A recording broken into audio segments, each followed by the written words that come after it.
So far, we've had a lot of really awesome snapshots for 1.16, and we have beta for the console and Bedrock editions just on the horizon.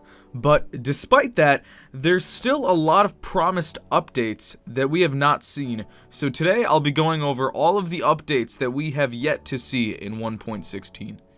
So the first update we were promised but haven't seen yet is Piglet Villages. Now, this is not an actual Piglet village. This is just a simple little weird concept thing I came up with using blocks in the Nether, and something that we might be able to expect.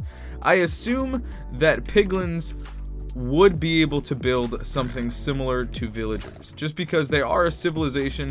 They do have villages, we know that, and so I think we can also assume that they would raise hoglins for food. I'm not sure what kind of plant life they could farm for food, so I think as of right now, hoglins might be their only source of food. I also have a little fountain over here because I think we can expect to see, again, similar builds that we see in villages on the overworld in the Nether. But with that, that brings me a question.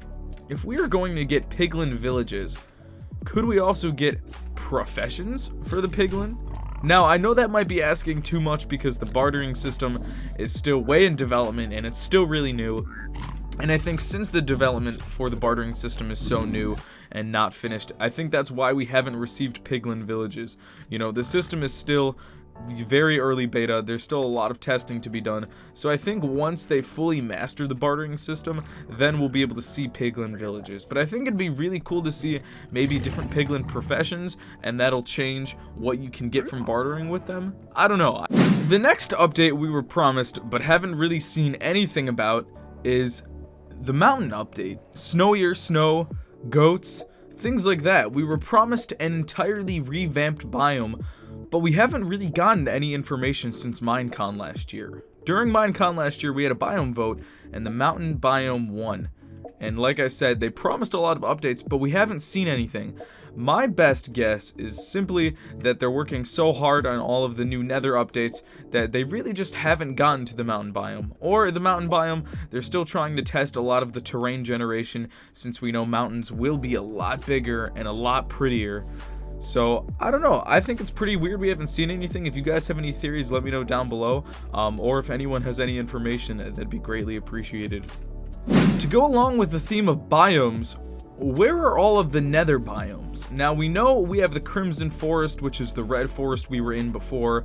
We have the other forest, we have the Soul Sand Valley, we have the normal Nether biome, which is deemed the Nether Wastes. But we were told there was going to be more Nether biomes. So where are these Nether biomes, and what's going on? Why haven't we seen them?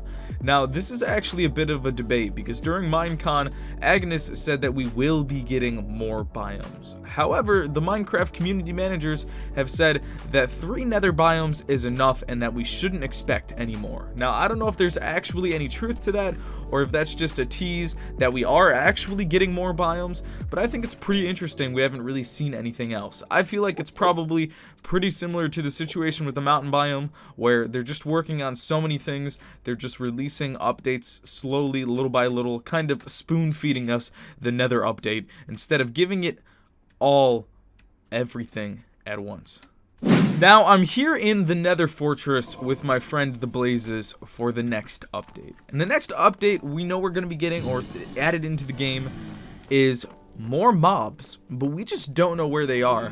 Now, the reason I'm in a Nether Fortress is because one of the mobs theorized to be added in this update is the infamous Mob D. A few years ago at Minecon, we had another vote, but this wasn't a biome vote. This was actually a vote for a new mob to be added. And Mob D was a sort of boss mob looking like a Blaze, maybe a Blaze king or queen. Something like that. It looked really cool. It would definitely be a harder mob, more like the Ender Dragon or Wither, but unfortunately that mob did not win. The mob that won the biome vote was the famous Phantom that we have now, and you know, Phantoms, in my opinion, didn't really turn out that well. I don't really like Phantoms.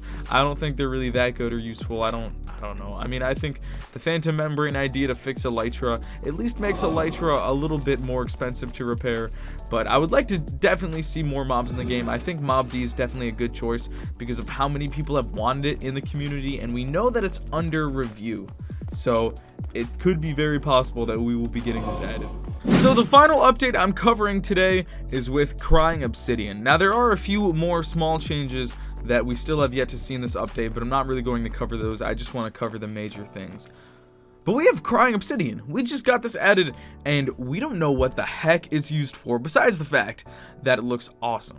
Now, if you're a veteran Minecraft player like me, you know that Crying Obsidian was actually previously added into the game already, and its purpose was supposed to be for a player to be able to change its spawn point, similar to how a bed does. But if you guys know, you can't use a bed in the Nether. It will blow up, causing a bunch of destruction. The same thing happens in the end. That's why people often use beds to kill the Ender Dragon. But yeah, in the Nether, beds don't work. So I think my theory is that Crying Obsidian will be used like its intended purpose in the beginning to set the player's spawn. However, this will be used to set the player's spawn in the Nether if they so choose to. And the reason I think that is because, one, that was the intended purpose of the block in the first place. And two, we do know for sure that there is going to be some sort of system implemented for a player in normal survival Minecraft to set their spawn point in the Nether. But that's all we know. We only know that it's going to be possible. We don't know how we are going to do it, so that's why I think we will use Crying Obsidian to do that.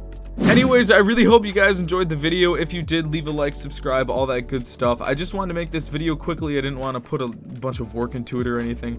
Just to kind of share, you know, what updates we still have yet to see in 1.16 and maybe get your opinions and ideas on them, because I'm always interested in that. But anyways, thank you guys for watching. I really do appreciate it, especially since we are becoming so close to 100,000 subscribers. So thank you guys all for the crazy support lately. This is JWhisp, and I will see you guys all in the next one.